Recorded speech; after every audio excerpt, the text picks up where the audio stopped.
Okay, how you doing, everybody? You are very, very welcome to Trasnet here tonight. And we're going to be looking at tonight at what is bound to be a cracking and always controversial topic that everybody in Ireland is an expert on, the treaty negotiations. But Des Dalton, who we have tonight, is the real expert on it. I'm Marcus Howard of East Horizon Stories, and I'd like to welcome you all here today on Trasnet here. The treaty negotiations began in London on the 11th of October 1921. And it culminated in the signature by British and Irish negotiators of Articles of Agreement, better known as the treaty, in the early morning of 6 December 1921. And this led directly to the creation of the Irish Free State on 6 December 1922, governing 26 of Ireland's 32 counties. So Des Dalton has a BA Honours in English and History from Carlow College. He also has a Master's in Philosophy on Modern Irish History from Trinity College. And he has also given an absolutely fascinating and very popular talk on Trasnet before on the IRA Flying Columns. So you should enjoy this one tonight. Des, you're very, very welcome. Thanks, Marcus. And hello, everybody. First of all, Garamil Mahagriv to Trasnet for again inviting me here tonight to give this talk. And yeah, so look, I'll just crack on because the way I've kind of structured my talk, I'd like to leave as much time as I can for questions, because I think rather than kind of getting stuck into the nitty-gritty of the negotiations, which is fine, I think that's something there's a lot of books out there and you can get into that, and some of it I think in a talk maybe might be a little bit dry, so I'm going to try and give more of an overview of it and the personalities that were involved, rather than getting into I will be touching on the key issues that were involved, but as I say, the way I hope to structure what I'm going to talk about is, as I say, kind of look at the key themes, the people that were involved, and a very brief kind of analysis of what I would feel anyway were kind of the strengths and weaknesses of both sides, leading to the ultimate treaty that was the end product on December 6th, 1921. So to begin, first of all, I'd like to begin with a quote actually from the historian Michael Hopkinson, who wrote an excellent history of the Irish Civil War, Green Against Green, in 1987. And in that book, he gives what I think is as good a summation of the treaty as is out there. And I think it really sums it up from an Irish perspective as to, if you like, the genius from the British perspective in what they offered. So this is the quote from Hopkinson.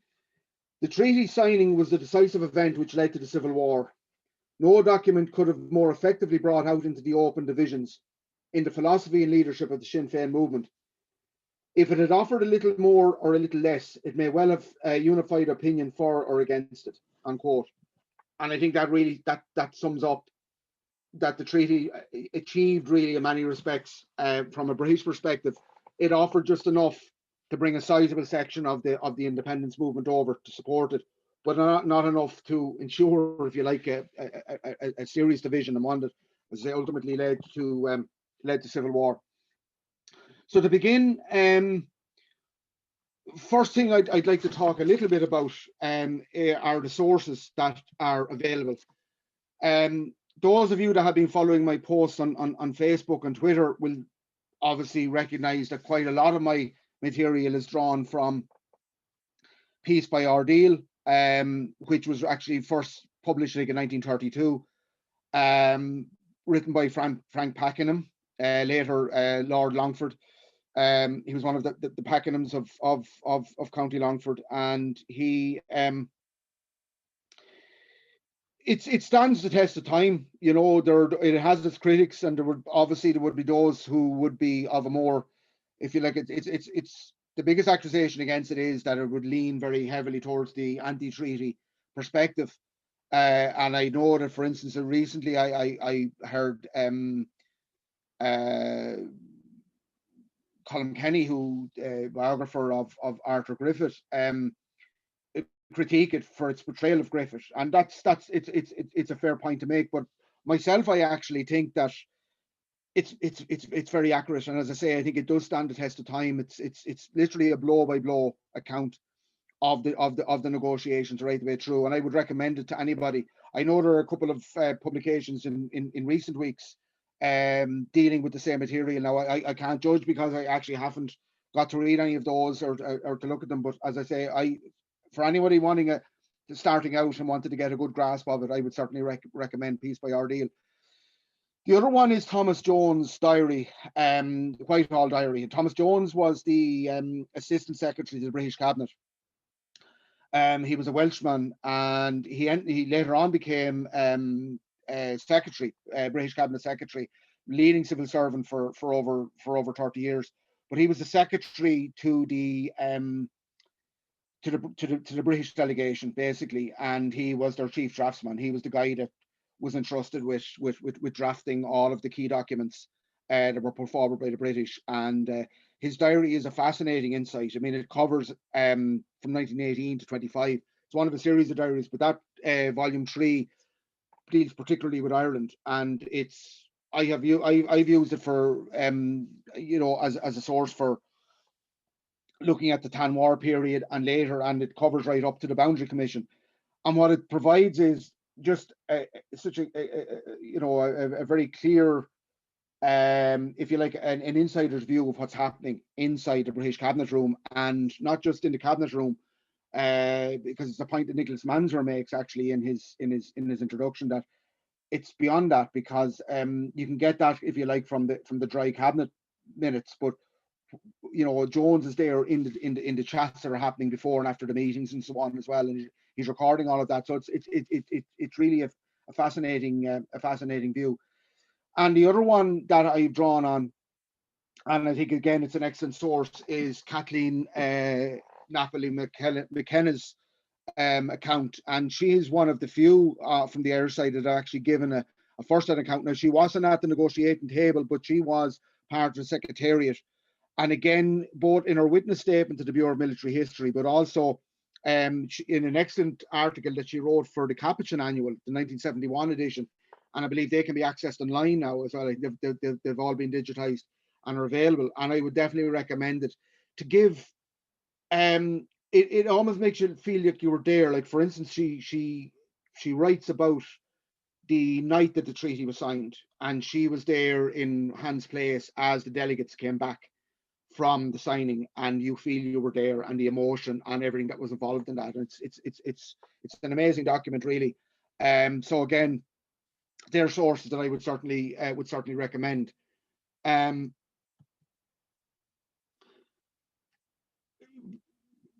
Before we get to the actual negotiators, just the first thing I'd like to talk about a little bit is the kind of the first principles.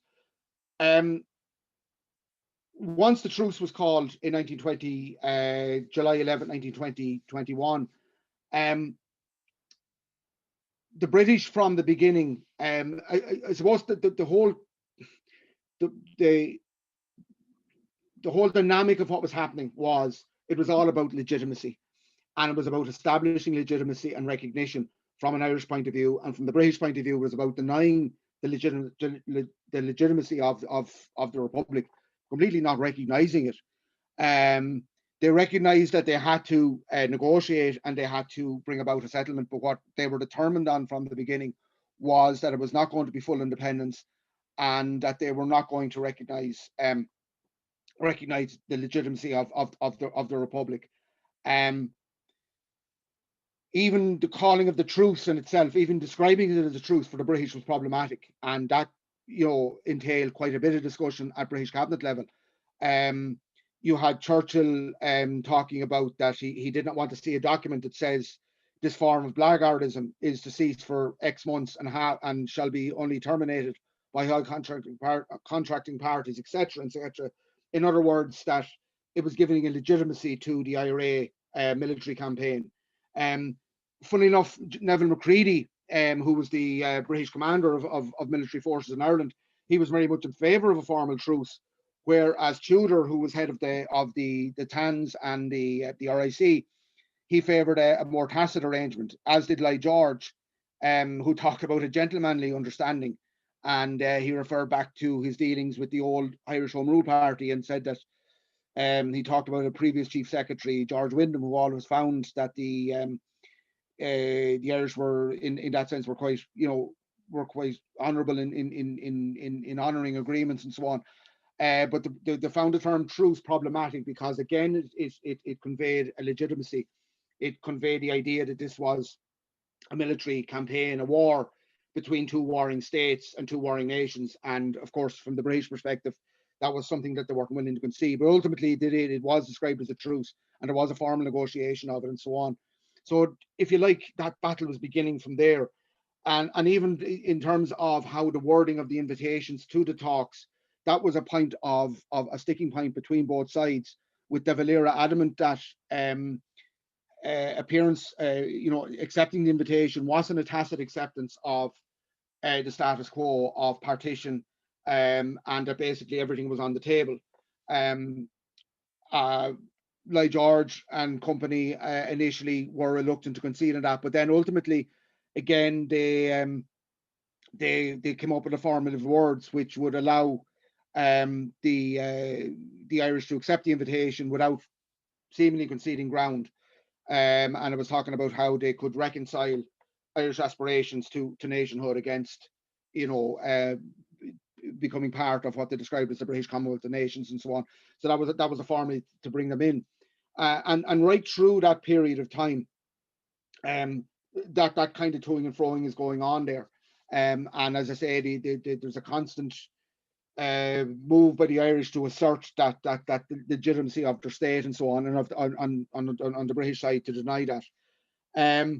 The other thing that, and this emerges from the Jones diaries, is the attitude of the British to the Irish delegation, and again, it's quite interesting. For instance, like George, there was a cabinet meeting held just after the truce had been called, and the letters of invitation had gone out to De Valera to come for the initial talks. And like George talks about how he was not looking forward to meeting them, as he described it, with any satisfaction. Jan Smuts of South Africa, who had offered his services as a kind of an arbitrator, and he had met with, prior to the truce, he'd come to Dublin and he'd met with De Valera, Collins and Griffith and others in negotiating the truce. He was actually invited to sit in on the meeting by Lord George. And again, what he has to say is quite interesting. He talks about, again, it's very condescending, he talks about his impressions of the Irish leaders that he's met. And he said, my impression is they are people you can satisfy with phrases. And he then goes on to say, and I quote, the thing to do with people of this kind is to let them talk themselves out and then get to business. Let them talk themselves to the death, unquote. So in other words, it's almost like these people are children, and we let them sound off about the Republic, or let them sound off about their independence. And when they've done that, then we have a very clear agenda, and we get down to that, and we get them from point A to point B and where we want to get them to. Later on at another cabinet meeting, like George, for instance, comments that he didn't find De Valera a particularly skillful negotiator, and that he had a limited vocabulary. There are also references to dealing with small people, and what they mean there is that they're not statesmen, they're not people that carry the weight that the British cabinet are, in their terms, are used to dealing with, and that ultimately that there's that kind of sense of superiority, which is there. It's, describe, I would use it as, it's almost kind of dripping with condescension, really, in many respects. Now, funny enough, that's not Jones's attitude, and you would even find, even during the height of the War of Independence, there are times where Jones notes himself actually a grudging respect and admiration, actually, for the Irish and for the campaign that they're conducting. Actually, and this is just a brief quote I'm going to give here. Lloyd George also gives an assessment of the Irish delegation, and it's interesting because what he's doing here also is he makes a comparison between what he believes, what he describes as the physical force party of the contemporary of 1921, and what he describes as the old nationalists. And I quote, "The Irish delegates made a good impression. I am convinced of their sincerity. They are simple. They have none of the skill of the old nationalists. These men are not accustomed to finessing. They mean to come in and work with the empire. They realise they have nothing to do with foreign affairs. Redmond supported us, but would not take office. This is the first time we have the physical force party around the table in direct discussion. Daniel O'Connell, Bush, Parnell, Redmond, Dillon had the Fenians behind them. Clan Gael was not in the bargain, unquote. So it's interesting to see how, like George, was regarding the Irish delegation, and in particular here, he's speaking there really after they had broken up into sub conferences, and really, in many respects, what he's talking about there is his dealings with Griffith and Collins. And I think that's kind of the meat of it, that he's basically saying these are people I can do business with. And I think that's, it's just, again, it's an interesting insight into the British thinking there. Another area that's interesting is in terms of is the attitude that's been taken, that it's very clear that they're looking at Ireland through a colonial lens, and there's constant references throughout and comparisons between Ireland and Egypt and India, and there's at different times there's references to particular Egyptian nationalist leaders and so on. So it's very clear that whatever with the talks of Ireland being regarded as kind of an equal nation or whatever within the empire, it was very much, as I said, through a colonial lens that they were looking at this. And I suppose they were very much men of their time, and that was the attitude, and that was the view, the prism that they viewed Ireland through. On the other side, as I said, at the beginning, De Valera from the beginning was determined to reject any attempt by the British to frame participation in the talks, as I said, as a de facto acceptance of partition. And in a letter to Lloyd George on the 10th of August, setting out why he believed that the Dáil would not accept the British draft proposals of the 20th of July, he writes that the Irish people's belief is that the national destiny can best be realised in political detachment, free from imperialistic entanglements, unquote. And in the same letter he states, we cannot admit the right of the British government to mutilate our country, unquote. There's also, again, when it comes to choosing the negotiators, and I'll be coming to that in a moment, De Valera also, again, makes reference, and this is in the private session of the Dáil, which was held on the 14th of September, and that was the session that ratified the plenipotentiaries and also gave them their terms of reference. And in that, in answer to the question as to why he was not participating himself and was not leading the delegation, he at one point he makes up again, it's getting back to this question of the legitimacy, and he talks about how he wasn't just head of government, but he was also head of state, and he wanted to make it clear to the British, and this was his argument, that they were dealing with a nation and not with a political party. So again, this was again all about this idea of whereas the British would refer to the Sinn Féin delegation, the delegation themselves viewed themselves very much as a governmental delegation. They were a delegation of the Irish government, and they were representing the Irish state, and it was on that basis that they were meeting the British. So right from the beginning, those tensions and those conflicts and so on were there.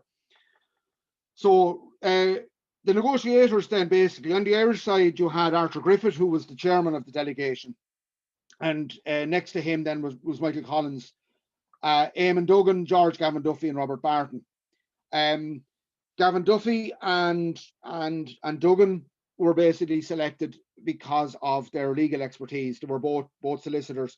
Gavin Duffy had famously defended Roger Casement in 1916. He came from a very old nationalist Republican background. He was a grandson of the famous Charles Gavin Duffy, one of the Young Irelanders, and so on. Eamon Duggan had been out in 1916 and had been closely involved in the Republican movement right throughout the Tan War period, and was particularly close to Collins. Robert Barton was selected by De Valera because he was viewed as somebody that was a much more kind of doctrinaire Republican, It was for that reason that he was selected. The secretaries then were Erskine Childers, who was the first cousin of Robert Barton, and again Childers would come from again that very doctrinaire Republican position. And the assistant secretaries then were John Charts, who was quite an intriguing figure in his own right. He had been, to this day, there are allegations that he was actually secretly working for British intelligence. He certainly had worked for British intelligence during the First World War and had been a British public servant, and had then come over to the Republican movement in kind of around about 1919, 1920. And he had worked quite a bit in Germany and on the continent, and been involved in arms buying missions and so on there. I know Brian Murphy wrote a very, very interesting, very good biography of him a number of years ago, and it's certainly worth dipping into. But he's kind of one of those kind of shadowy figures there. And then you had Finian Lynch, was the other secretary. On the British side, then you had Lloyd George, you had F.E. Smith, or Lord Birkenhead. And Smith, people may remember, was one of the founders of the UVF, and organised the Larne gun running, for instance, in 1912. Austin Chamberlain, Winston Churchill, Gordon Heward, Harmer Greenwood, who was the British Chief Secretary in Ireland, and the British Minister of War, Lamming Worthington Evans. And then the Secretary, as I said, was Thomas Jones. And again, the selection of the British delegation is quite interesting. And again, Jones talks about this in his diary, where he says that Lloyd George was very clear that he wanted to have the most hardline unionist, conservative people, imperialist people like Churchill and Birkenhead on the delegation, so that, in his words, they would be implicated in the negotiations as well. So he was guarding, if you like, his right wing. He was making sure that he wasn't going to be outflanked there, by ensuring that, if you like, the biggest hawks on that side were going to be part of whatever deal was going to be struck. On the Irish side, as I say, I suppose when you talk about the treaty, one of the big questions is why didn't Dev travel? Why wasn't Dev there? And why didn't he lead the way? I think Cosgrave at the time, W.T. Cosgrave argument was, he was our best player. He should be on the starting team. There's De Valera's argument at the time was, as I said earlier, part of it was that he was head of state as well as head of government. It was also, the idea was that it was kind of like, it would act as a break, and it would give the negotiating team in London the option to refer back to Dublin, and to, before any final agreement was made, it gave them the political cover to return to Dublin, rather than sign on the spot. And there was always then the option open that De Valera would travel over, at any point, if there was a key point in the negotiations. Now, Griffith was quite happy to accept the nomination to travel. Collins was the one who actually he voiced his opposition to being picked, and was vehement in his view that De Valera should travel. And there was quite a amount of discussion. And interesting, when the vote came at the cabinet, the break on it was kind of very similar to the ultimate break, voting breakdown that would occur on the treaty itself on December the 7th. So you basically had those that ended up being pro-treaty, Cosgrave, Collins and Griffith, voting, that De Valera should travel. And on the other side, then you had Brew and Stack, and Barton voting against. And then Dev famously had the casting vote, and he obviously voted against himself traveling. In the Dáil, likewise, it's interesting that those that argued for him to travel ultimately were those that would later be pro-treaty. My own view on it is, I think myself, ultimately it probably was a mistake. I can see the arguments that were being made, and I think if there had been clearer instructions, I think I'll come to this later on, but I think if there had been clear instruction given in terms of what the actual powers of plenipotentiary entailed, from the Irish cabinet and from De Valera, it may well have worked, what they were talking about. But as you will see later on, it became quite chaotic, and there was actually not a lot of clarity about what their instructions were. So that ultimately that plan ultimately broke down, and I think it actually was a weakness. In terms of De Valera, yes, I think looking at the engagement that occurred between De Valera and Lloyd George in July of 1920, now really they're basically they're boxing clever with each other, and you can see that. And De Valera is, like Lloyd George is laying traps, and De Valera is kind of dancing around those traps. You can see that De Valera had definitely that deftness of touch to take him on. I suppose one of the arguments on the pro-treaty side that would have been made afterwards was that it was because of those meetings that De Valera saw that it was very obvious that what was coming down the line, and that he didn't want to be associated with that. But anyway, whatever the outcome, De Valera ultimately didn't sign up, and the delegation as agreed and were put forward. Again, in terms of their power of plenipotentiary, that was given to them by the Dáil, ratified by the Dáil. It was agreed by the cabinet and ratified by the Dáil. And again, under those terms, this is another ground of debate when people are talking about the treaty. What did that actually mean? De Valera is adamant in the Dáil in September of 1921 that it would mean that they had the power to negotiate a treaty, but that final ratification would be by the Dáil and by the cabinet. And actually, at one point, they're talking about that it ultimately would have to go before the people, which actually didn't happen. We can talk about, it was a pact election, an election on the treaty, but actually the formal treaty was never actually put to the Irish people.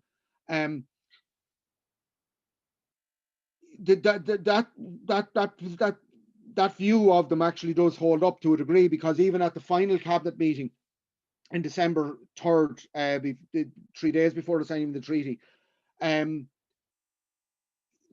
that was the instruction. But again, and as I say, I will come to that later on, again, there was no clarity. There wasn't a clear instruction given, and different people came away with different interpretations of what had been decided on. Again, if the clarity had been that under no circumstances was the treaty to be signed, but was returned to Dublin, again, that would have been fine. But again, a lot of this was left up in the air, and a lot of it was down to particular interpretation that was placed on it by the different parties.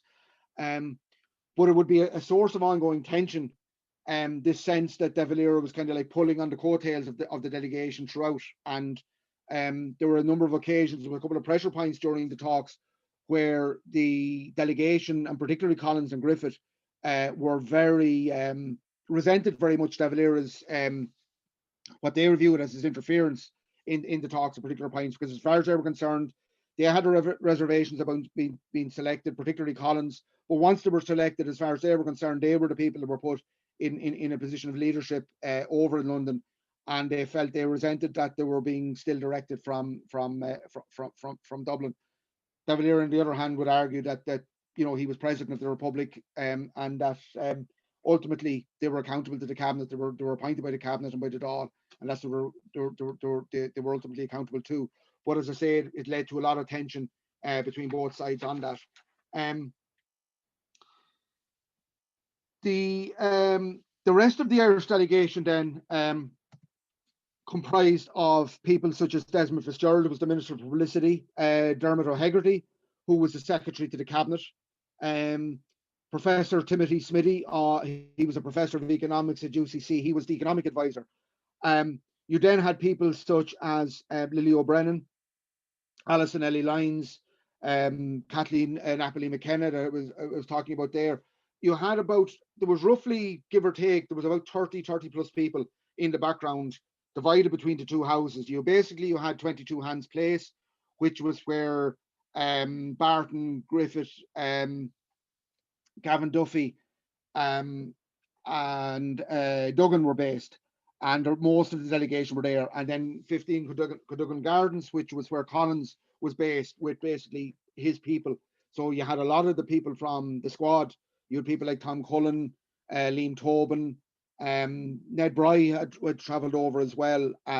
Sean McBride, for instance, was there as well. There was all those kind of younger IRA activists and that were there, and they were based there. But the two centres acted as kind of like particularly Hans Place, was almost like an Irish embassy in London. And a variety of people called there. I mean, people like George Bernard Shaw, Ezra Pound, famously, the Laverys obviously were in contact there and painted the portraits of Collins and Griffith and so on. But it was kind of like it was almost like an Irish cultural centre as well, and there was a lot of activity there. And you know, I think it's the National Archives in recent weeks were releasing the files. They're releasing, you know, that I think there's an exhibition in Dublin Castle. I think is opening out, I think next week. And among the files like that they've opened are things like even like the receipts. Everything was receipted, and this is another thing. It speaks really probably to the nature of the people that are involved here. These are all people that are part of a national movement. The money that they're spending is money that was raised by people in America, people in Ireland, to support Irish, you know, the Irish national independence movement. So every last penny is accounted for, and you see receipts for everything. And you know, it also kind of gives a glimpse into kind of the social life was there. You know, they talk about going to the theatre, and there was a couple of parties thrown, and particularly I think in Cadogan Gardens. I think people wouldn't be surprised to know that there was a little bit more boisterous there on occasions. I think there's one reference to a food fight at one stage there with Collins and others involved in that. But it gives a great glimpse into kind of the human side of all of this. And there's also a sense, and that they are aware of it, the people concerned, that they are part of something much, much bigger. And just a quote here from Kathleen McKenna actually on that. They're very conscious that they're representing Ireland, and they're very conscious that they will not let Ireland down in any way or play up to any kind of notions of the stage Irishman or stage Irish woman. And Kathleen McKenna emphasizes this actually in her piece in the Capuchin Annual, and she says here, it must be emphasized that the Irish delegation on arrival at Euston, the major train station in London, at all times and under all circumstances, was highly circumspect in its comportment, as was quite natural to the Irish men and women who composed it, unquote. So again, she's emphasizing that they were very conscious of the fact that they were representing an Irish government abroad, and that they were representing the Irish nation. I think it kind of speaks volumes really about that generation of people as well. And for instance, one of the things that they did, and again this is shown in the files in the National Archives. For instance, they hired a fleet of Rolls-Royce cars to ferry the delegation to and from the talks. And people may look at that and say, oh, you know, a Rolls-Royce car, but you see what they were making the point that these were delegates of a sovereign Irish government, and they you know, they weren't just going to turn up and in any old jalopy at the door of 10 Downing Street. They were conscious that they were coming as representative of an Irish government, so that was seen as something that was essential. So that was part and parcel of that. In terms of the talks, I'm kind of conscious of the time, so I don't want to take up too much time on that. I'll just skirt over the main points, because I'd like some time for some questions. But really, you can break the talks down into a number of key periods. The first plenary session, and that was when all of the delegates from both sides were present. The first meeting was on the 11th of October, and there were 7 of those meetings between the 11th and the 24th. And really, they were the the grand kind of showpiece meetings, and really what both sides were establishing their bottom line, if you like, was being put across. And at those initial meetings, for instance, like Griffith, Griffith would send a nightly report back to De Valera as to the course of that day's, talks and whatever. Now, Erskine Childers was also doing the same as secretary to the delegation. But in one of them, for instance, there was a discussion about Ulster, and Griffith, expresses his shock at the ignorance of the British delegation of Ulster, because, for instance, they make the point that, first of all, the six counties that have been partitioned off under the Government of Ireland Act, that Ulster is actually a 9-county area. And they also talk about that even within that 6-county area, there are very sizable nationalist majorities in particular counties and within particular parts of the 6-county area. And again, this seems to be something that comes as a surprise to the British delegation. So as I say, those kind of big questions are kind of being, are being put out there, and both sides are kind of putting out their major positions. The 24th of October is notable. Sorry, just before that, there's actually another key interchange, and again, this is getting back to the questions of legitimacy. There was an exchange of telegrams. The Pope, Benedict XV, sent a telegram to George V a couple of days after the beginning of the talks, expressing his delight that the talks were taking place and wishing them well. And in his reply, George V refers to this bringing together of his peoples and establishing a lasting peace. So De Valera at that point sends a telegram to George V or to Benedict XV, and he points out to him that if you were to read at face value the telegram from the British King, it would make it appear that this was some kind of a conflict simply between unionist and nationalist in Ireland. And De Valera was making the point that this was actually a conflict between two countries, between Ireland and Britain.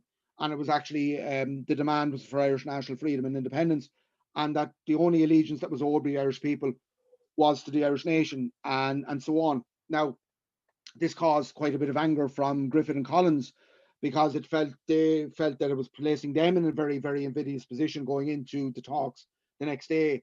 Likewise, Lloyd George looked at it as an opportunity to up the ante, if you like, and basically force the Irish delegation to show their hand on a number of key questions. Now, De Valera's argument, and it's one that I can actually understand, was that, again, there was a mindset, and it was a mindset that was in Ireland as well, and quite naturally, there was still a sense that, Ireland was literally at that point struggling to establish its independence. Yes, it had a functioning parliament and a functioning counter state, if you like, to the British state, but there was still a kind of a sense that, there was a sense there, and particularly on a world stage as well. And because I think De Valera was kind of was talking to both audiences, both the international and the home audience, that George V was, that it was ultimately, Ireland was part of the United Kingdom and so on. So what De Valera was doing was establishing that this is not the case, and he was challenging that, and challenging it in a very, very public way. But anyway, it kind of accelerated, from Lloyd George's point of view, it kind of gave him that opportunity to force the hand of the delegation. Now, I suspect myself that regardless of what De Valera had said, I think that was likely going to happen anyway. But he wanted from them their attitude on allegiance to the British Crown. He wanted an answer on the British demand for defence facilities in Ireland, and also he wanted their view on basically on the question of Ulster. The Irish then, the talks on the 24th broke up on the basis that the Irish would deliver a memorandum giving their position on that. The other crucial thing that happened on that day, and this is what I think one of the most significant, and it's probably the defining event of the talks, the British proposed that the talks break up from a plenary to what they call sub-conferences. So basically what you had at that point, then you would have Collins and Griffith basically meeting, sometimes together, mainly separately. So you could have possibly Griffith meeting with Lloyd George and Birkenhead, or sometimes just Griffith and Lloyd George. Likewise, Collins and Birkenhead, or Collins and Churchill. Sometimes with a secretary present, sometimes not. So this was very, very significant. Barton and Gavin Duffy and Childers in particular were incandescent about this happening, and voiced their opposition to it, and voiced it to the cabinet in Dublin. But basically their concerns were set aside, and basically it set the whole thing in a new trajectory. Now, Lloyd George at the time argued that the reason he was doing it was that he was trying to neutralize the more hardline elements of his own delegation. Now, I think one thing that's very clear for any kind of even cursory study of that was that Lloyd George was more than in control of his government and of his delegation. the reality really, you know, and most commentators, including people like Frank Pakenham, argue it was to isolate Barton and Childers in particular, and Gavin Duffy to a lesser extent, particularly Barton and Childers. They were identified very, very early on as people that were taking a much more hardline Republican position. And Childers, from this point of view, I often, from a Republican perspective, I often regard him as kind of the hero of the hour. I mean, Childers was literally manning the Barna Gael, the gap of danger. He was the person that was consistently pointing out, and he was doing so in reports back to De Valera as well. He was very concerned at that point that what he could see was from the Irish side that they were making concession after concession. There was nothing coming back from the British. And, you know, the argument that people like Griffith was making was that, well, if we make these concessions on issues like defence, possibly on recognition of the Crown as head of the association and so on, that we can, you know, make progress on establishing the essential unity of the country. But there was nothing, everything concrete was coming from the Irish side, and things were being put on paper and were being formalised, whereas even the questions of, you know, maybe bringing pressure to bear on Craig, while Lloyd George and so on, all of that was very abstract and nothing was being pinned down. So that was a major fear of people like that, and those fears were exacerbated then by those talks. One other key date, and there's a lot of other things going on in the background and a lot of issues that are being discussed in debate, but one of the key dates is the 12th of November. And Frank Pakenham actually states that, but really, if the events of the 12th of November didn't happen, potentially there wouldn't have been a treaty at the end of it. It was a one-on-one meeting that took place between Griffith and Lloyd George. And at that point, Lloyd George, there was a Conservative conference coming up in Liverpool. And at that, the strong unionist opposition to the treaty was emerging. And they were intending to use it as a platform to lay down motions condemning the British government for engaging in the talks. And Lloyd George was arguing that there was a possibility that there could even possibly some of those resolutions could even be passed. You know, I think the reality is that was probably unlikely. And, you know, Lloyd George had people like Lord Derby and so on acting very much in the background to ensure that you know, that things were smoothed. But the argument that he made to Lloyd George or to Griffith on that night was that, and this is where the first mention of a boundary commission comes in, that Lloyd George made a case to Griffith that he was going to propose the boundary commission as the alternative to Craig if they refused to come in under an All-Ireland Parliament. And he wanted Griffith to agree to support this manoeuvre, and also to give him an undertaking that he would not publicly disavow it. You know, whilst the conference was in place and whilst he was engaged in serious discussions with Craig and the Unionists, and Griffith gave an undertaking to do so. Now, from that, Griffith or Lloyd George immediately had that drafted by Chamberlain and Tom Jones into a formal document, which was shown to Griffith on the following morning. Now, at this point, and this is what I need to explain, is that the Irish delegation had been agreed between the delegation and the cabinet in Dublin that if there was to be a break in the negotiations, the most favourable from an Irish point of view would be to break on Ulster, would be to break on the question of partition.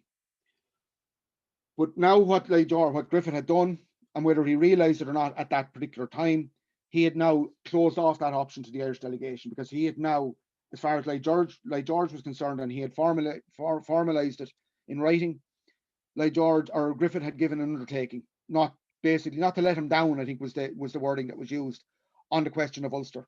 And this would become very significant on the 6th of December, because Lloyd George at that point would produce that memorandum and would actually hold it over Griffith's head. And at that point, a lot of the rest of the delegation weren't aware of that.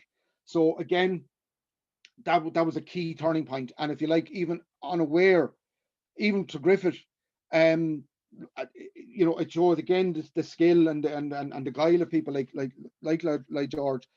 They had been basically outmaneuvered, and at that stage it was almost checkmate, really.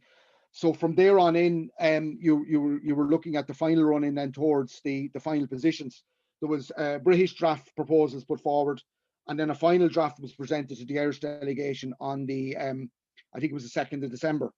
Now, at that point, then there was a return to the cabinet in Dublin, and that meeting on the 3rd of December was actually very chaotic. At one stage, Brugha and Griffith were close to blows. Brugha made a comment, a very bad comment. He teased out the fact that there was these sub-conferences, and he asked who were the people that were attending those, and it was replied it was Griffith and Collins, and Brugha replied, well, they picked their men well, and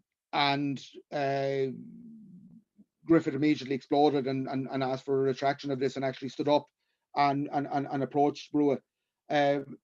Brugha denied that he framed it in the words that he did, but the point that he was making was that that they had selected who they would meet, and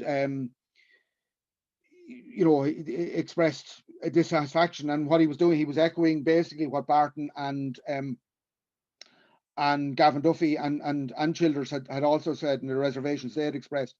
So at that meeting, basically Barton and Gavin Duffy expressed the view that they didn't feel that this draft treaty from the British was their final word, that there was more to be gained. Whereas Griffith was adamant, as was Duggan, that there wasn't, that this was ultimately, barring minor alterations, would be the final treaty, or would ultimately be the final British position. I should say. Collins was less committed on it. The upshot of the meeting, anyway, was that ultimately Griffith had said at the meeting that he was going to sign regardless of what the rest of the delegation were going to do.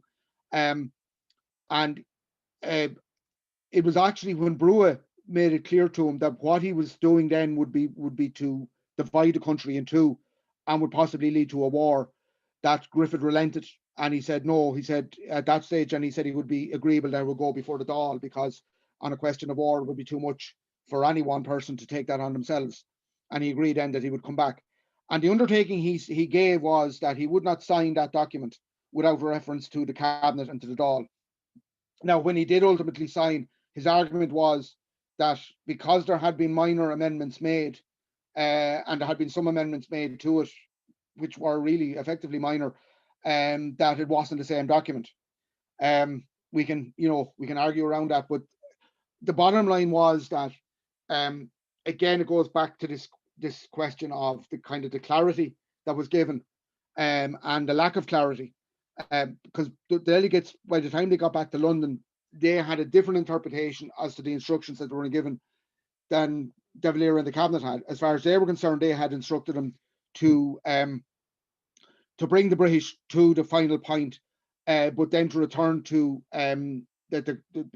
before they could sign it, they were returned for a second time to the cabinet in Dublin, and that ultimately it would have to go before the Dáil. That's not what happened, as I say, because of the confusion that was there. The events then that took place on the eve of the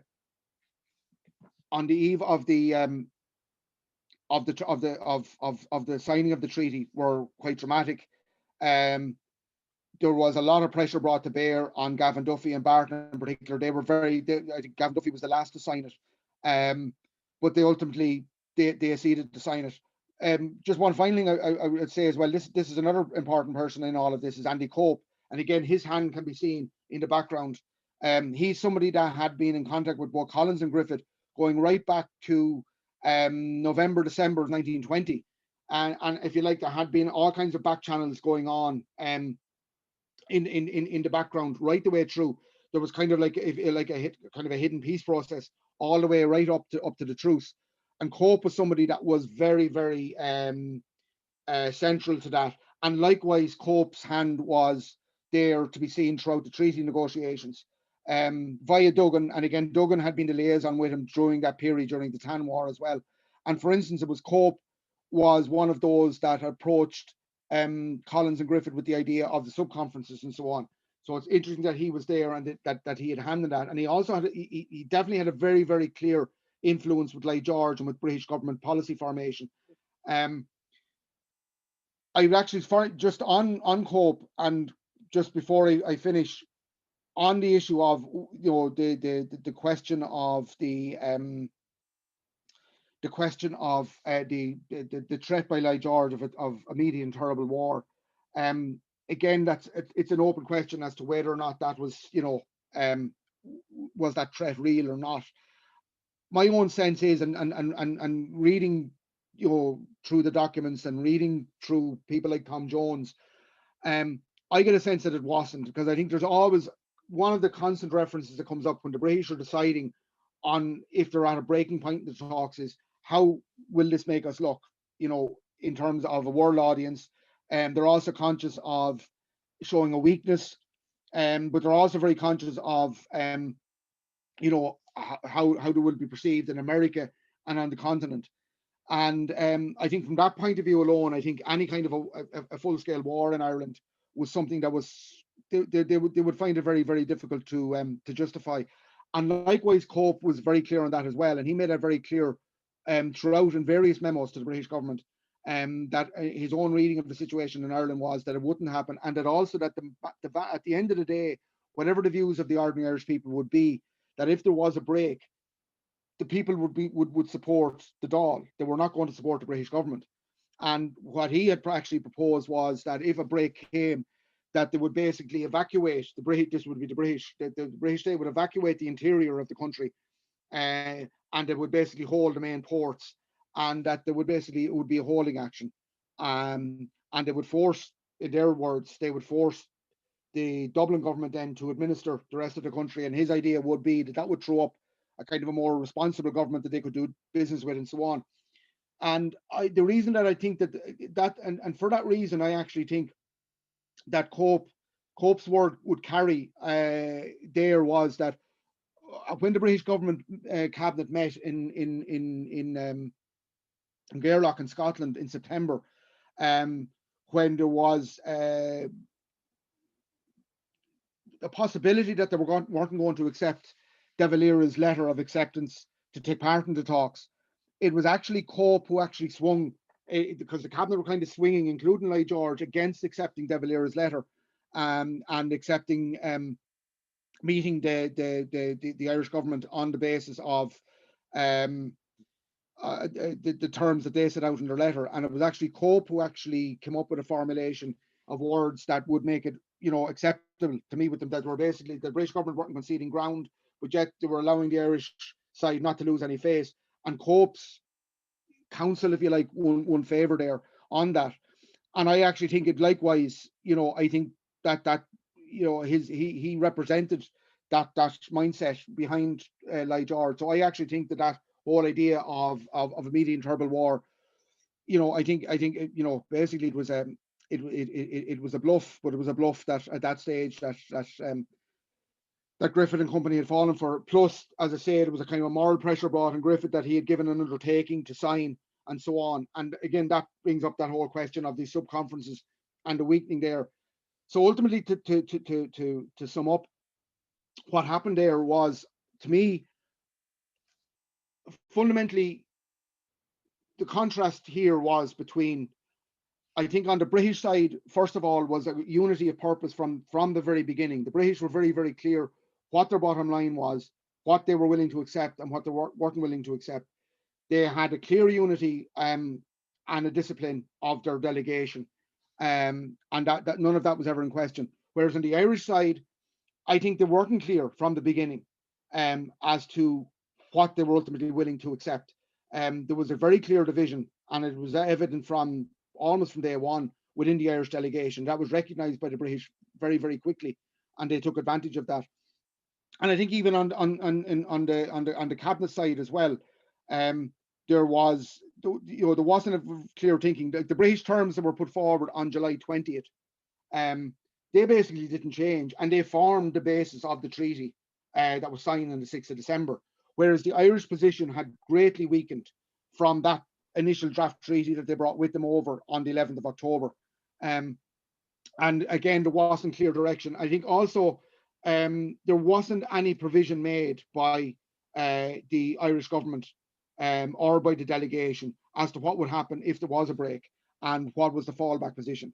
And I think that was another major weakness.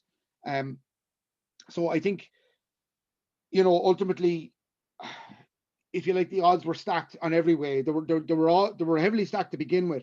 But I think that disunity, that lack of sense of purpose, even from the point of view of even putting forward a position of a republic, Pakenham makes the point that I think the word republic does not appear in any of the treaty document or the Irish delegate conference documents all the way from October to December. And even when De Valera was meeting with Lloyd George in the summer, I think there was he only made 2 references to the Republic, and both of those were kind of in passing. So there was kind of nearly a concession of that ground from the beginning, whereas the British hadn't conceded on theirs. So if you like, they were on a very, very firm footing and very, very clear about what they wanted to achieve. So anyway, as I said, the treaty was ultimately signed on the 6th of December. From there, you're then into it comes back to the cabinet and onto the treaty debates.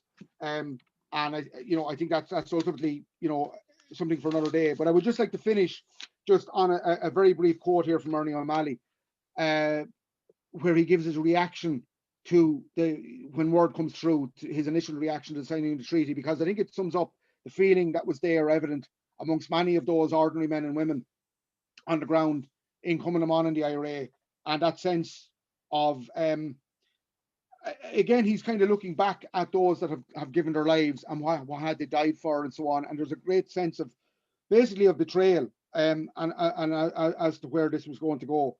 But he talks about he was actually sitting in the 2nd Division headquarters in South Tipperary. And he looks at the division map and he looks at the various points of action and where various people had been killed. And as I say, he reflects on who had been lost. I moved across to the adjoining brigade, East Limerick. There the brigadier had been shot dead outside the house, standing in from the thick red line, the main road. Here Martin Conway, the fearless, had fallen in action against police and soldiers. And lower down on the map, the wounded Tobin had dragged himself to die, there outside his mother's house. Here we had chased, there we had stood and fought. What was the use of brooding over it? I became angry again as I thought of the men who had betrayed us, end quote. And as I say, the battlefield then moved to the Dáil and the cabinet. And as I say, that's a matter for another day. So Garmila Magwev, and thanks very much. Well, that was brilliant, Des. That was really, really good, actually. A great analysis of it, especially at the end. We have loads of questions, okay? So get stuck in, prepare for a long night. Marissa has asked, I'd like to ask Des, what does Thomas Jones's diary tell us about the mindset and thinking of the British government? Yeah, it's a fascinating read because it gives us, and the Mark Sturgis diaries likewise, but the Tom Jones diaries, as I said earlier on, I think it's because they're not just the formal recording, but they're his recording of what's happening, and not just of the formal meeting itself, but he's recording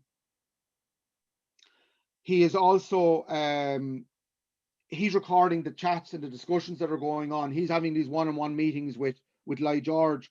And for instance, one of the things that's interesting that emerges from it, for instance, is that himself and Lloyd George were both Welsh speakers. And there were times that they would actually converse in Welsh themselves, even over the telephone, so that others would not be aware of what was being discussed. There was one occasion where they actually did it in front of the Irish delegation, because the Irish had spoken in Irish to each other. And they actually spoke in Welsh, and Jones records that the Irish kind of found it quite disconcerting, the fact that they had done that. The other thing that comes across in it as well is the sense that there are a lot of other things happening here, and that, the sense that the British have a lot of fingers, a lot of pies, so that you get constant references in it to, for instance, like George not being available because he's attending a conference in Paris. There's a subcommittee meeting on the situation in Egypt. There's something else happening in India. There's a sense here like Ireland is, yes, it's on the agenda for the British, but it's not necessarily at the very top of the agenda. There's they're involved in a lot of other things here, and a lot of other big questions being considered. I'd also, as I said, it's interesting, and as I was referring to during the talk there, it's also interesting because it gives that insight into how they viewed the Irish and Ireland. And, it's not surprising that you get some of that, as I was describing, a condescension. Now, you also get, as I said, people like Jones and others. There's also kind of a grudging respect there as well. And there's definitely, as the talks progress, there's definitely a growing rapport developing between Lloyd George and Griffith, and Collins and Churchill and Griffith, and there's there's that kind of sense that they're meeting on a one-to-one basis, and so on. And I suppose there's a kind of a sense that they're getting to know the people concerned, in the same way that they're much more abstract when they talk about De Valera or others, because they don't have that that same personal knowledge of them. But there's also, as I said, that very kind of condescending sense as well, and I think it goes into that thing that they see themselves, which was what they were. They were administering an empire. The British Empire at this point was still quite powerful. It may well have been on the wane after the First World War, but there was this sense that when they were talking to when they were talking about the Irish delegation, they were referring to them as small men. And as I say, they were basically saying we're used to dealing with Clemenceau in Paris or whoever, and basically, who are these people coming over that ultimately they're not statesmen, they have no experience. I think you get that from that quote there where like George says that they don't have much knowledge of foreign affairs and so on.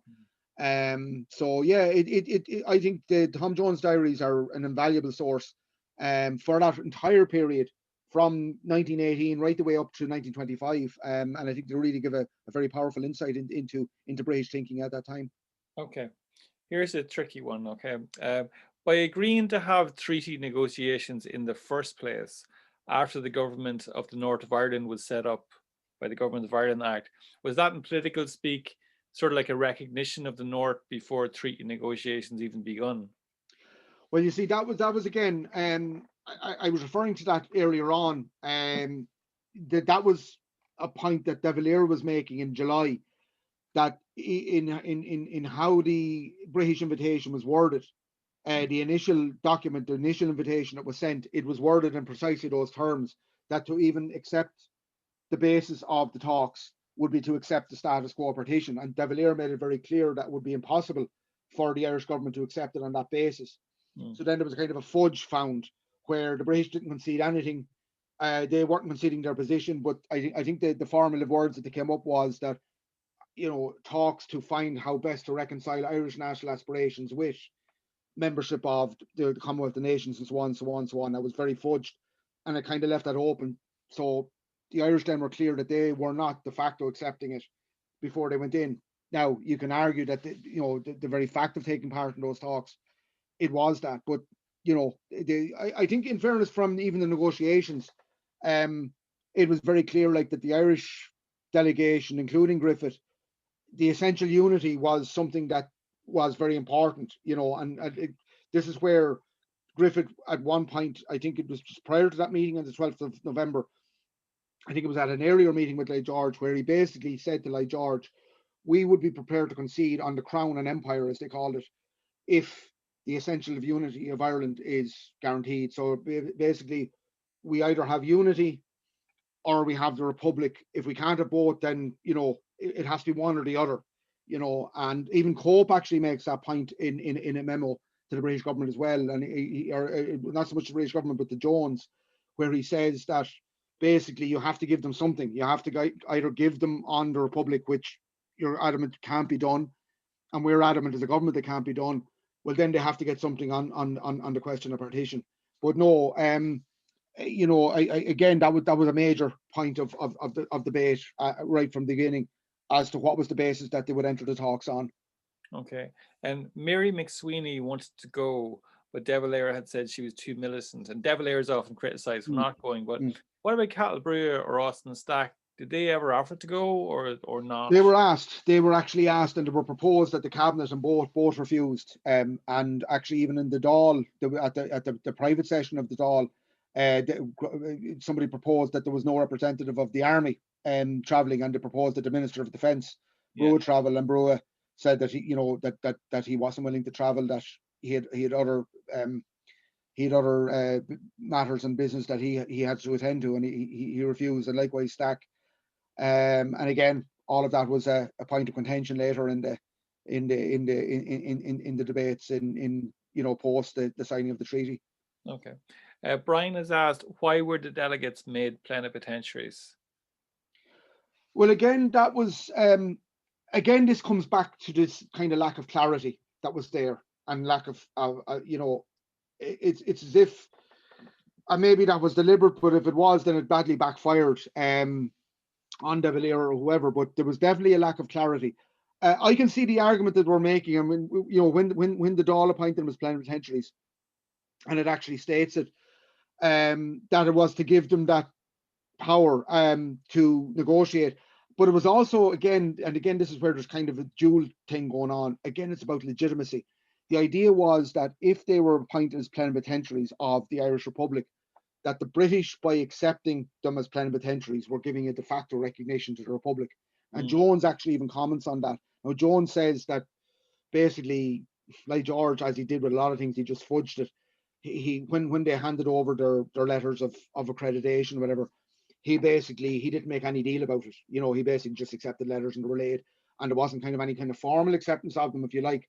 So there was that going on as well. They were also kind of making a point to the British that governments appoint plenipotentiaries, and we're a government. We're not just, as De Valera said, we're not a political party. We're a government.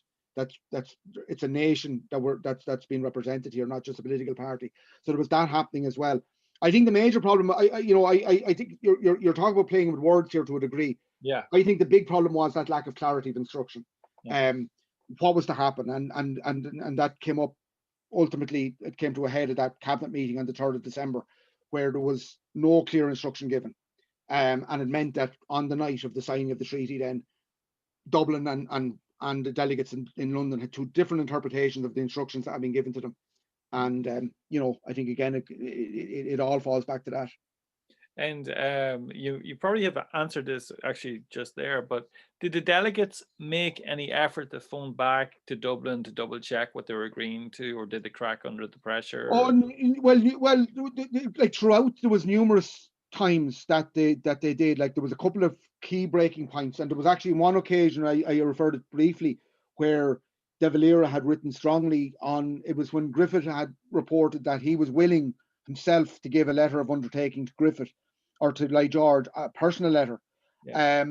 And now that caused friction within the delegation itself. But De Valera wrote a very strong letter saying that this was not going to be supported by the cabinet in Dublin. And the entire delegation came together and wrote a letter back, and it was signed by the whole delegation, basically saying to De Valera, back off, basically, we're the delegation here. Now, De Valera did backtrack on it, but he didn't concede. Crucially, he didn't concede in it. He said that he wasn't trying to give them instructions on this occasion, but he wasn't conceding in the ground that he could, if he so wished, as president. Now, in that, he also offered to travel over. They refused. At that stage, the delegate said, if he can do that privately without it becoming publicly known, which is probably impossible, yes, but otherwise not to travel. Now, he also offered, at that cabinet meeting in December, he offered to travel over if it was required. Now, at that stage, Griffith said no, that he was the head of the delegation and they had seen it to that point and they would see it to a finish. So there was, but there was regular, and Childers in particular was very assiduous in his note keeping, and so De Valera was getting regular reports. Plus, he was getting them from Griffith as well, so he would have been well informed of what was happening in terms of on that night. Like famously, De Valera was in West Limerick. I think he was actually in Limerick City when the treaty was signed. I think he was staying in the home of James O'Mara. There's that famous photograph of him where he was reviewing an IRA march past with Cathal Brugha, I think on the 5th of December, and that one of the arguments is, or one of the suggestions is, that one of the reasons he was out of Dublin was that he didn't want to be contacted. Now, he also did receive a call that night in O'Mara's house. So, but at that point, I think the delegation themselves had ultimately come to the decision themselves that they were going to sign. I think ultimately it was Collins and Griffith that really swung it, and Duggan. The two that were held out last were Gavin Duffy and Childers. and Barton. They actually, just an aside on that, it's actually also said that Duggan had some kind of a breakdown that night. That Duggan had been in Mountjoy when some of the executions had taken place, and he actually broke down in tears and talked about what it was like that night on the eve of the executions. I think it was Paddy Moran and those in March of 21. And he said he never wanted to experience anything like that again and see any other young Irishmen, facing the same consequences. And seemingly that had a very profound effect on Gavin Duffy.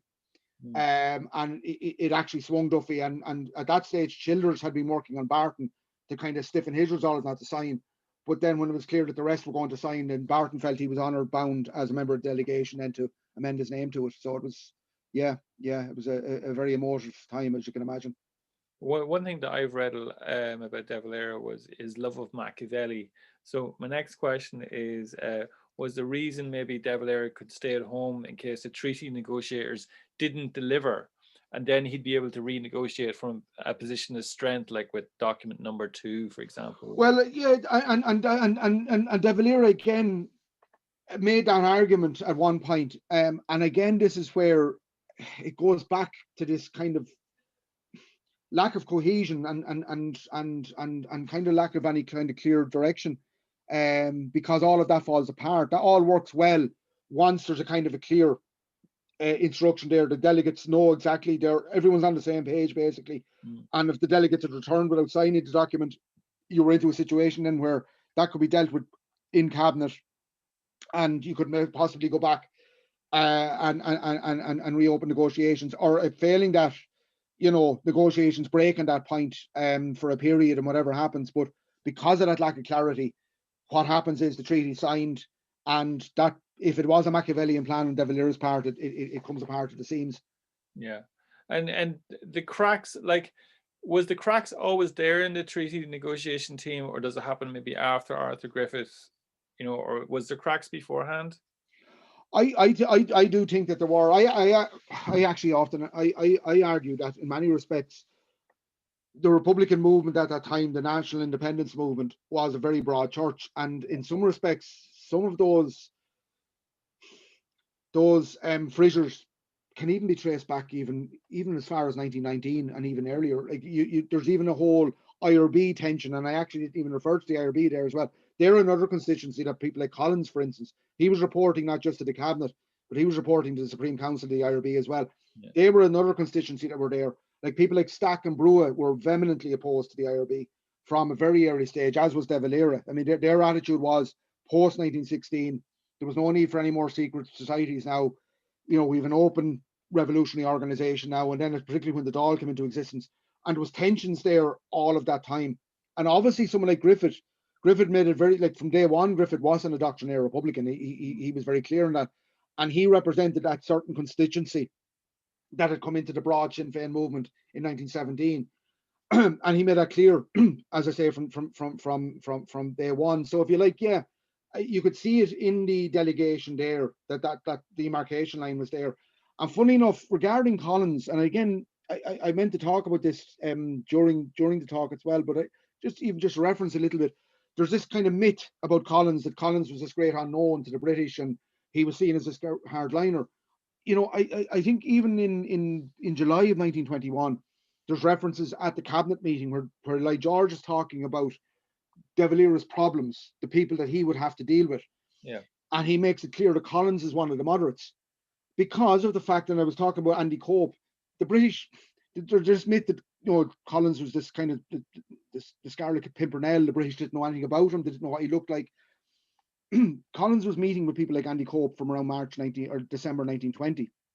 They were more than aware of his thinking, and there's evidence that people like Andy Cope gave instructions that Collins under no circumstances was to be arrested, because he was somebody that they could do business with along with Griffith.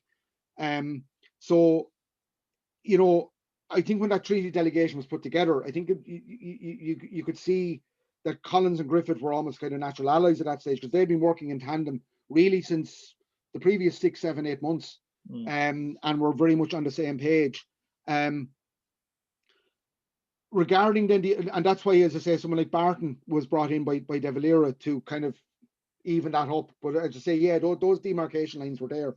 So as I say, someone like Barton and Childers were seen as they were kind of keepers of the flame, if you like. That's a great point that you make, though, because you did have, yeah, Collins' negotiation with Andy Cope, but then Father Michael O'Flanagan, I think, had said something That's public. correct. Yeah. They messed it up, but that was like a year before Yeah. all that Yeah. happened.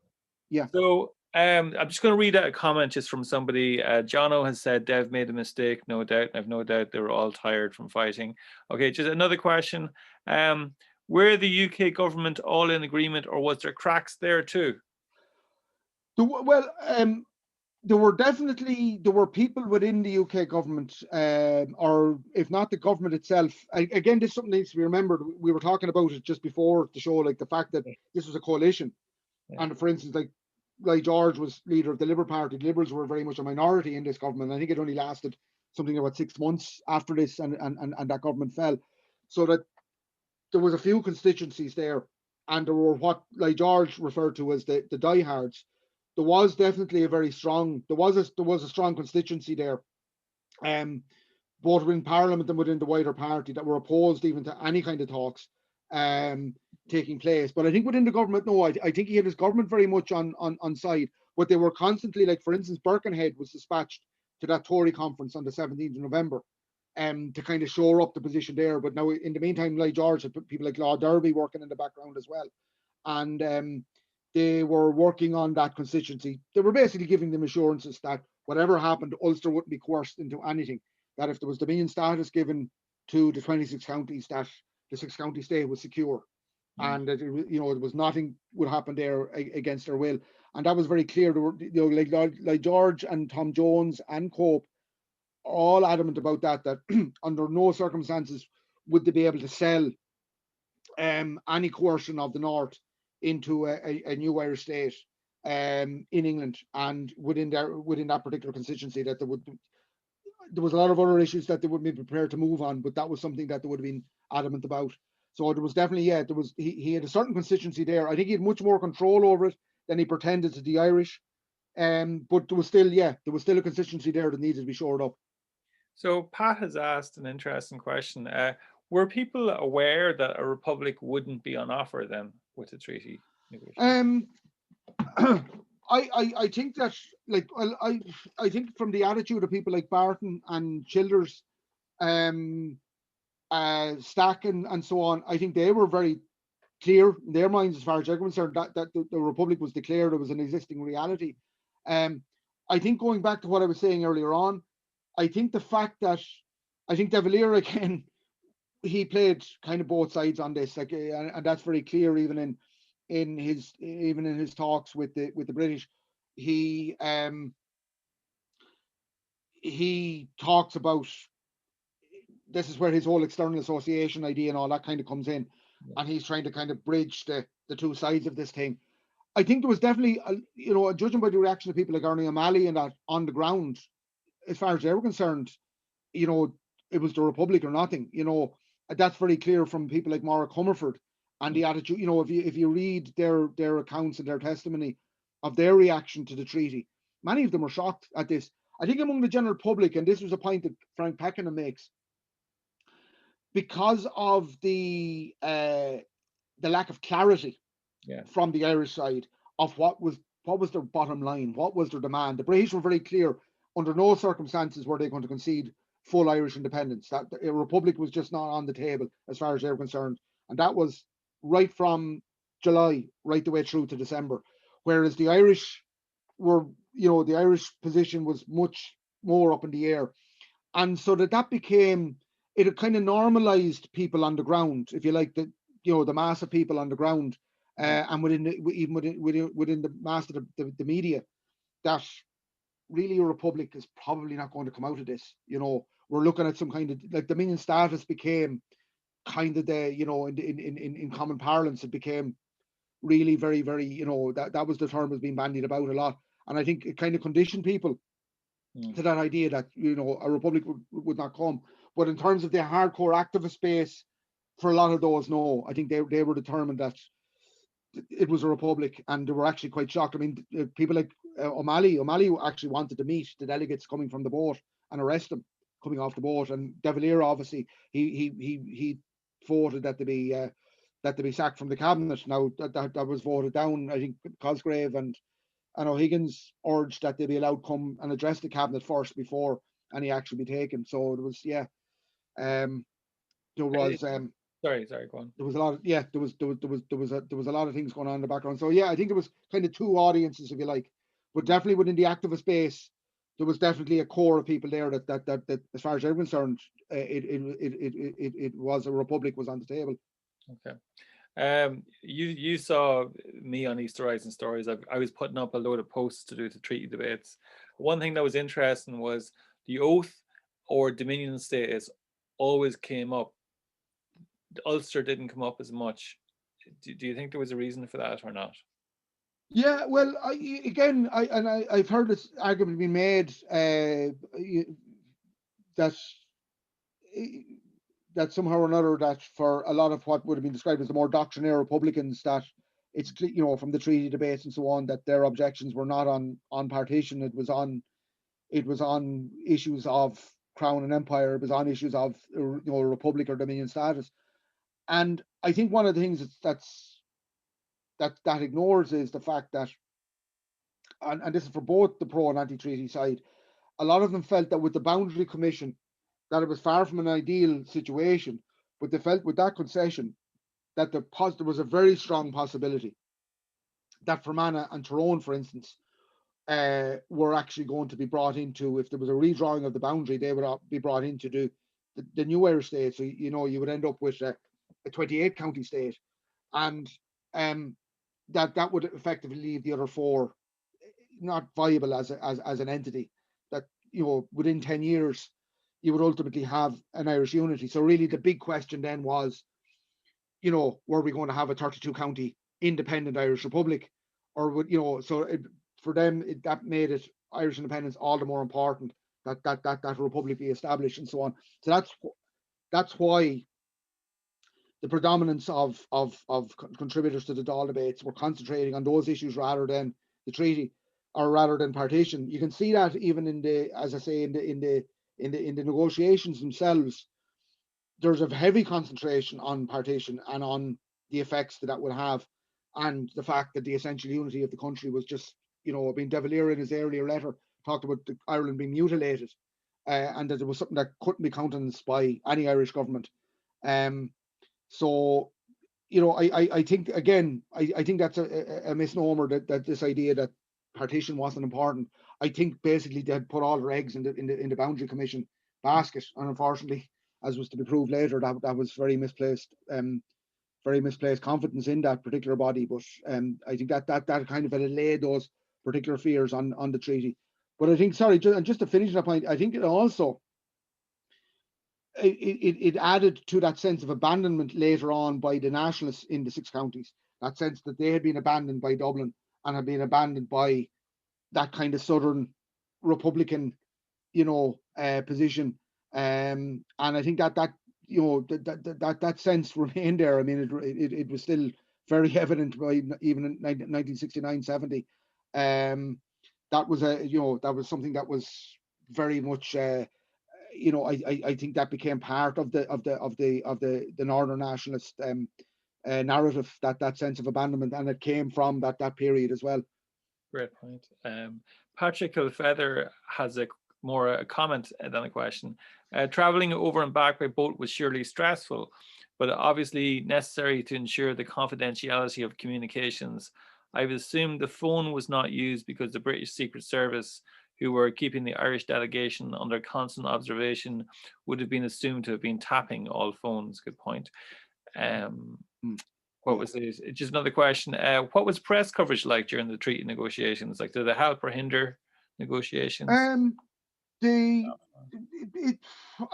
wouldn't say that it particularly hindered. Again, the press, and there's actually an interesting conversation at one stage in the Tom Jones diary between Cope and Tom Jones, and they're talking about the press, and Cope says, I've actually just done my rounds of, and he was with the Independent and whatever, surprise, surprise. And he said, actually, he says, I didn't need to call to the Irish Times because they'll always be helpful. But he went to the Freeman's Journal and the Independent to ensure that they would be, not unhelpful. And actually, Cope, I need to look this up again. I think Cope was actually, he was related to one of the proprietors of one of the papers as well. So I mean, all of this is all, we're talking about golden circles. Here we go again. But again, yeah, so there was a very tight control on media there as well, and making sure they were on message. Okay. Yeah. Colin O'Rourke has an interesting question. Des, you mentioned how members of the squad travelled over to protect Collins in London. Were the London Battalion IRA, under the command of Reggie Dunn and Joe O'Sullivan, utilised in any way to offer protection to the Irish? Yeah, they would have been, and I know, like Arthur Bryan, for instance, now again, and the Irish Self-Determination League over there as well. They played, like, for instance, the the location of the houses that were to be used, Hans Place and Cadogan Gardens. I think it was Joe McGrath and Dan McCarthy were sent over from Dublin, and they linked in with O'Brien, and they used all their network there. He used his network to identify those houses, to rent them. They provided the staff, the staff to, the cooks and a lot of the domestic staff. They came through from the Irish Self-Determination League as well, and from the Irish community there in London. So there was a lot of interplay going on there. Yeah, across all the, as I said, those two houses were basically like the Irish Embassy really in London at that stage. It became centres for that. Yeah. Okay. And Arthur Griffith, why didn't Arthur Griffith tell the rest of his team initially what he had agreed to with Lloyd George? He actually Pakenham deals with this, and I actually think he's probably right. Lloyd George was under the impression that he hadn't given any more of an undertaking than he had given earlier, and that was that this was just a manoeuvre on the part of this whole idea of a boundary commission, or was just a manoeuvre to keep the unionists happy, get them through the conference, and move on. And that was the impression that Lloyd George gave. But Lloyd George actually formed, like, again, I was saying to you earlier on, you talk about Boris Johnson. Lloyd George was Boris Johnson with brains. I mean, this guy was absolutely scrupulous or unscrupulous in terms of his dealings, like, and what he was capable of. He basically went away, got that drafted up by expert drafts people like Jones and Chamberlain. They worked basically all night and put that document together. Chamberlain brought it the next day to Griffith, and Griffith read it over. Again, Griffith read what he read was nothing had changed in that, but the implication that Lloyd George put on it was that this was a formal, you have guaranteed under all circumstances. And at that stage, weeks had passed. Lloyd George or Griffith had nothing on paper. He hadn't recorded this.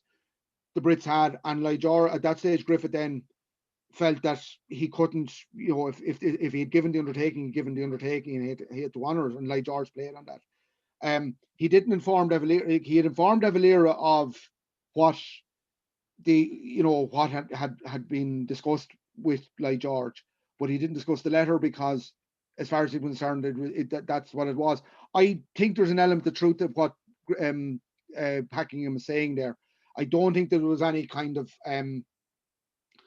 concealment at play by Griffith. If anything, I think it was the opposite. I think Griffith, and I think Lloyd George was playing on that. Griffith had a tremendous sense of his word, of keeping his word, and I think that was something that was identified very early on by people by Lloyd George, and played on that and felt, right, if we can lock this guy into this, that this is something we can hold over him later on, and they did, and he did feel honor bound then to honor it, and it was just a fatal, if it was a fatal error. My own view is the sub-conferences were a fatal error. I mean, when you look at this, the Brits were dictating the terms of this. They were designing it.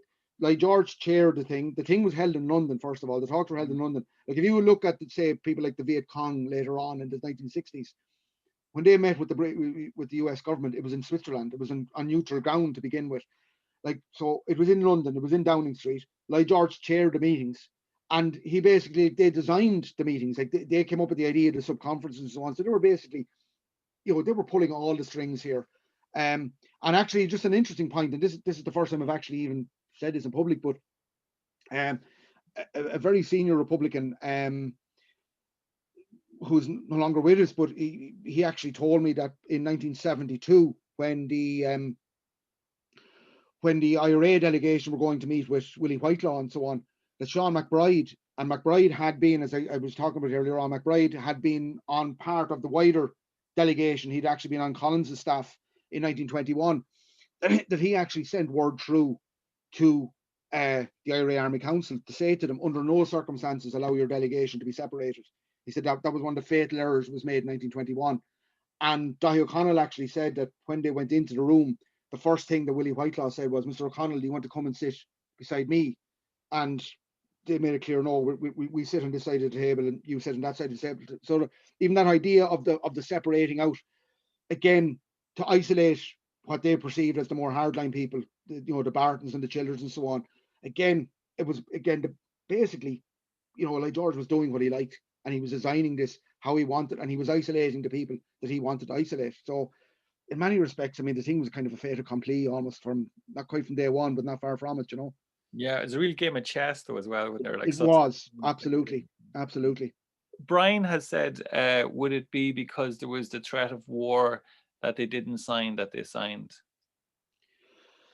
Yeah, I think there was, and I mean, I was talking earlier about Duggan and that, and there was that sense. I think that, like, I mean, the famous, the image of Lloyd George holding up the two pieces of paper, one means peace and the other is war, and there's a train under full steam ready to leave immediately, to travel to Ireland, like to carry word that there, it's war, and which is nonsense, of course. I mean, all you had to do was lift the telephone and that would happen. But I think that was theatre. But yeah, I think obviously was. I mean, obviously, Griffith and Collins, they obviously believed that this was war or peace. And like George had said that at the cabinet meeting, that when he gave that undertaking to return, that like on his own, he wasn't willing to take that responsibility.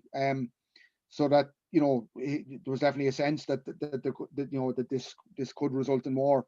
As I say, there were others arguing at the time that it was bluff, but yeah, I think definitely that threat of immediate and terrible war definitely. I think ultimately at that stage, I think swung that Griffith and Collins in particular, that they had to sign, and that like George wasn't willing to give them the time to travel to the consult with the cabinet and so on, and yeah. Okay. I think it was huge emotional and psychological pressure brought to bear on them at that stage. Just a handful more questions and we're done. Pat has asked something interesting. Was Andy Cubb fundamental to the British for the signing of the treaty? I think he was. I again referred to him briefly there. He's a really fascinating character. He was instrumental really to British policy in Ireland, going back to the autumn of 1920 and right the way through. He was the key player, and his, he was always there in the background. As I say, he was the person that was liaison with people like Griffith and Collins from months, before. And through Jones's diaries, you can see it. There's a constant tic-tac between him and Jones. And he's constantly giving his assessment, his analysis of what the conditions are in Ireland. He's also giving his analysis as to how much the Irish would be willing to concede and how much they could and how much they, basically what would be the real bottom line and so on. And that's obviously based on, long consultations and talks with people like Collins and Griffith. So he had a very clear insight into the thinking within that, at least a section of the Republican leadership. And also, like, I mean, for instance, he was involved, again, I think I referred to this during the talk, like he was the person who, through Duggan, was the one that suggested that to be a sub-conference, and that was obviously coming via Lloyd George, and he was the one that actually mooted that idea and suggested that it would possibly be a good thing to do.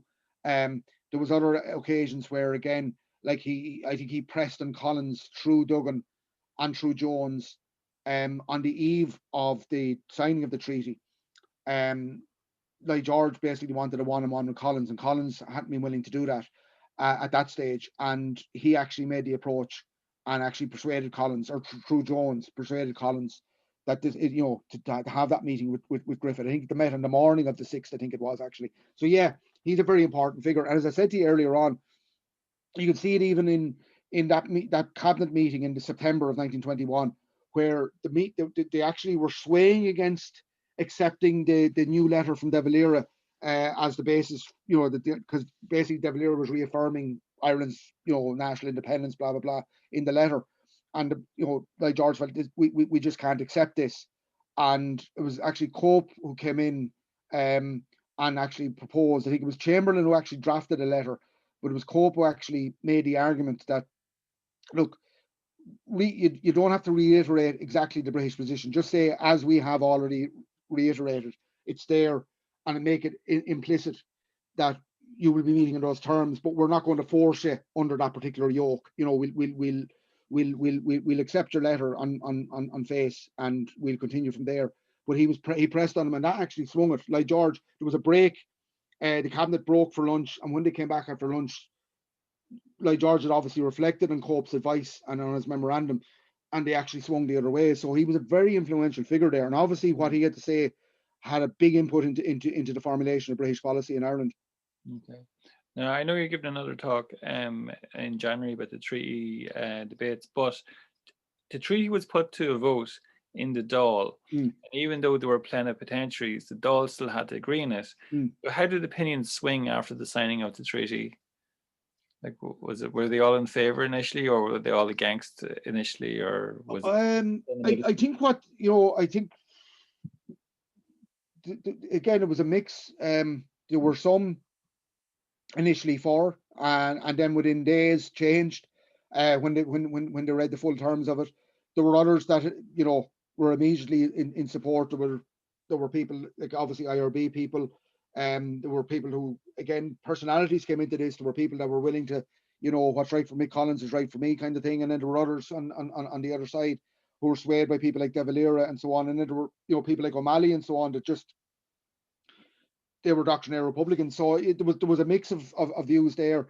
I think views very quickly hardened really pretty quickly, in those initial few days. Now, I think there were still people willing to be persuaded. And I think that's why that Christmas break that came in the Dáil, and it was agreed then to adjourn for Christmas and come back in January. That was a crucial period. And I think it was one that was very, particularly from the pro-treaty side. I think when TDs went back to their own constituencies, there was a lot of pressure brought to bear on them, both through organizations like the IRB, but also again, the media came into this. If you look at it, I think Michael Hopkinson talks about it. I think there was only, one of maybe two local newspapers that were anti-treaty in the entire country. The rest, the national and local, were pro-treaty. The church also, the church used that Christmas break to put a huge amount of pressure to bear on TDs as well. So I think that swung. It was won by 7 votes, so the margins were pretty fine. And I think what happened in that 2-week period, I think was pretty crucial to the outcome. And actually, interestingly, Barton, who'd signed the treaty, he also voted for it because he felt he was honor bound to vote for it because he had signed it. He voted for it in the Dáil, but then he went on to be an anti-treatyite. He was anti-treaty in the Civil War and so on, because he was fundamentally opposed to it. But he was one of that 7. So it was quite a fine margin. Some argue that if the vote had been before Christmas, it could possibly, potentially have been beaten or defeated in the Dáil. Yeah. Okay, I'll just do just read out some comments and maybe just start to wrap things up. There's loads of questions here. We will be here all night if I just go through everyone. Let's see. Patrick Kilfeather, firstly, thanks to Des Dalton for tonight's talk and also for his online writing on the treaty. And let's see. Jono has said spot on, Des. And let's see. Liam Shorthall Guramai got Des for the talk and your Facebook posts. Colin O'Rourke, top class history from Des once again. Thank you. Let's see. Marisa, thanks, Des. And let's see. Des is back on 12th of January with a follow-on lecture on the Dáil debates on the treaty. And I have to say, some of the comments here, they're delighted to see that. It's great. Thank you, Des Marcus, for tonight's lecture. Really informative. Looking forward to the next one in January. Laughing at your Boris and Brains comment. Very good talk, says Brian. Michael Maroney, excellent talk tonight. Thanks to all involved. And Jack Lane's also given a talk on the treaty that never was. Thanks very much, Des. This is Brian. Liam Shorthull, thanks. Dermot Aylward, great talk. Claire Watson, fascinating analysis. Thank you, Des. John Haggerty, thanks for the great talk. And Ralph Kennett, great talk, great answers. Thanks, Des. And I'd like to thank you too, because every time you're on, you always do a cracking talk. And it's always a pleasure to have you on here. My pleasure, Marcus. Thank you. I really enjoyed it. I'm sorry. I probably talked a bit longer than I intended to, probably give it more space, but it's just such a vast subject. It's hard to know kind of where to cut and where to where to go. But no, it was fascinating because as well, like often on Facebook, you get people who are just so entrenched in their side, and even if you do have a side, like they won't see it objectively, but you did. You saw that from every side, from every perspective, and that's what was so fascinating about it. And I think there needs to be more of that, to be honest with you. Well, listen, thanks a million, and I'll see you again. Pleasure. All right, take care. Thanks very much. Bye. Thank you. Take care. Go, Margaret. Son.